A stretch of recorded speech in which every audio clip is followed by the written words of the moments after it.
ایک دفعہ کا ذکر ہے، جنگل کے بادشاہ ببر شیر نے چشمے کے کنارے والی چٹان کے نیچے گھنی جھاڑیوں سے جھانک کر دور تک پھیلے دھان کے لہلہاتے کھیت پر نظر ڈالی۔ بہت دور ایک درخت کے نیچے کوئی چیز ہلتی ہوئی نظر آئی۔ شیر نے پنجوں سے آنکھوں کو ملتے ہوئے دوبارہ اس طرف دیکھا۔ یقیناً وہ کالا ہرن تھا۔ شیر رات سے بھوکا تھا۔ کالے ہرن کے لذیذ گوشت کے تصور ہی سے اس کے منہ میں پانی آ گیا اور ایک ماہر شکاری کی مانند جھاڑیوں کی آڑ لیتے ہوئے اس نے ہرن کی طرف قدم بڑھائے۔ دوسری طرف بانسوں کے جھنڈ میں ایک چیتا بھی ہرن پر نظریں جمائے ہوئے تھا۔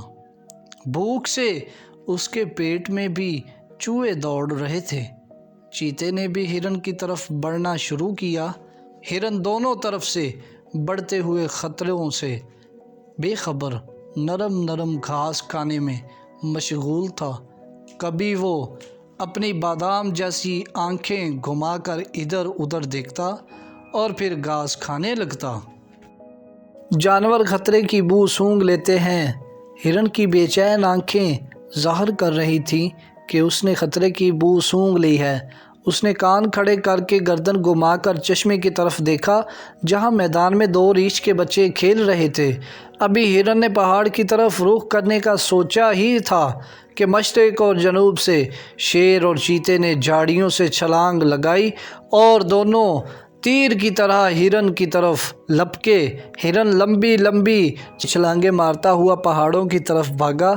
شیر اور چیتے کی رفتار کے مقابلے میں ہرن کی رفتار کم تھی، لیکن وہ اپنے ہلکے اور سڈول جسم کی وجہ سے ان دونوں کو تیزی سے پیچھے چھوڑتے ہوئے بھاگ رہا تھا۔ اس بھاگ دوڑ میں ان تینوں نے میلوں کا فاصلہ طے کر لیا۔ آخر کار ہرن ایک چٹان پر چڑھ گیا جو اتنی اونچی تھی کہ اس پر شیر اور چیتا نہیں چڑھ سکتے تھے۔ شیر اور چیتا چٹان کے نیچے زبانیں نکال ہانپ رہے تھے اور ہرن کو للچائی نظروں سے دیکھ رہے تھے۔ جب سانسیں درست ہوئیں تو شیر نے کہا، یہ میرا شکار ہے، پہلے میں نے دیکھا تھا۔ چیتے نے غصے سے جواب دیا، آپ جنگل کے بادشاہ ضرور ہیں، لیکن یہ جنگل ہے، انسانوں کی دنیا نہیں کہ بادشاہ جو چاہے کرے۔ جانور اپنے حقوق کی حفاظت کرنا خوب جانتے ہیں۔ یہ میرا شکار ہے۔ شیر دہاڑا، انسان ہو یا جانور، جس کی لاٹھی اس کی بھینس کا قانون ہر جگہ چلتا ہے۔ میں تم سے زیادہ طاقتور ہوں۔ شیر اور چیتے کی تکرار سن کر ہرن نے اطمینان کا سانس لیا اور کہا، میرے محترم بادشاہ ہو، یہ میری خوش نصیبی ہوگی کہ میں آپ جیسے شاہی خاندان کے افراد کی غذا بنوں، لیکن آپ دونوں طے کر لیں کہ آپ میں سے کون میرا لذیذ گوشت نوش فرمائے گا۔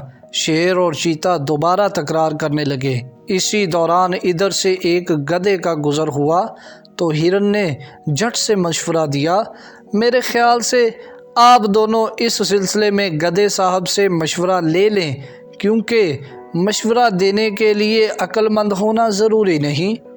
شیر نے کہا، چلو مجھے منظور ہے، وقت پڑنے پر گدھے کو بھی باپ بنانا پڑتا ہے۔ چیتے نے گدھے کو حکم دیا، گدھے کے بچے ادھر آ۔ گدھا پہلے تو ڈرا کہ کہیں یہ دونوں اسے ہی ہڑپ نہ کر لے، پھر ڈرتے ڈرتے دانت نکالتا ہوا ان کے قریب آیا اور جب اس نے پورا قصہ سنا تو خوشی سے مشورہ دیا، ہاں تو شیر صاحب، آپ کا دعویٰ ہے کہ آپ نے ہرن پر پہلے نظریں بر ڈالی، جبکہ چیتا صاحب کا دعویٰ ہے کہ ہرن کو دیکھ کر پہلے ان کی رال ٹپکی۔ کیونکہ یہاں کوئی گواہ نہیں، اس لیے میرا مشورہ ہے کہ آپ دونوں اپنی اپنی جگہ تشریف لے جائیں اور جب میں رینگنا شروع کروں تو آپ دونوں دوڑنا شروع کر دیں۔ جو بھی پہلے یہاں پہنچ جائے گا وہی ہرن میاں کو نوش فرمانے کا حقدار ہوگا۔ شیر اور چیتا بھوک سے بے تاب تھے، لیکن دونوں کو اپنی تیز رفتاری پر ناز تھا، اس لیے انہوں نے گدھے کی تجویز مان لی اور یہ طے ہوا کہ دونوں اپنی اپنی جگہ لوٹ جائیں گے۔ اور اس دوران ہرن صاحب چٹان سے اتر کر نہا دھو کر ان میں سے ایک کی خوراک بننے کے لیے میدان میں کھڑے ہو جائیں گے، اور جیسے ہی گدھے صاحب اپنی بے سری آواز میں رینگنا شروع کر دیں گے، دوڑ شروع ہو جائے گی۔